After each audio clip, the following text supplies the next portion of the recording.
Mark, when I think back to the couple of books of yours that I have read and your projections on demographics, it could almost be when you listen to Eric Zemmour talking, maybe you read your books, I don't know, but we're 20 years on now from when you wrote that stuff, but he seems to be singing from your hymn book.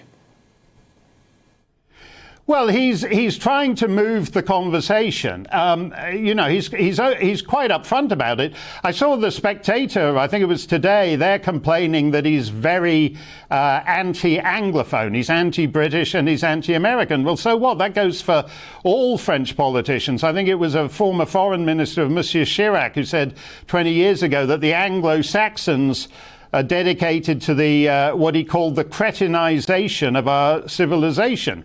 And, if you look at X-Men 37, Cardboard Man 42, Franchise Girl 53, or whatever the next blockbuster is, it's hard actually to disagree with that. So that doesn't matter. What matters is that he's not just being rude about the British, he's also being rude about a lot of other trends in French life, because he thinks a resurgence of Gaullism is necessary to save the Republic.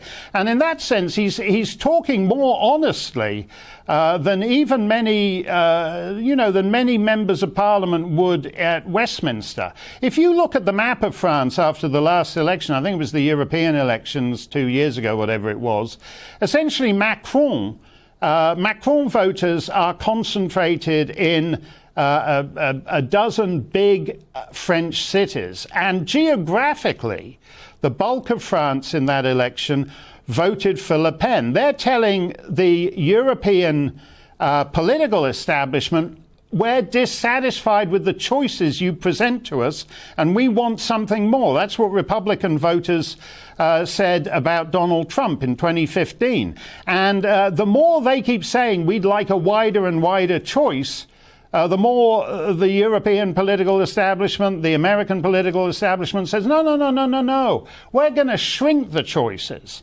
We're going to leave politics within ever more narrow constraints. And if you want something beyond that, tough, you're not getting it.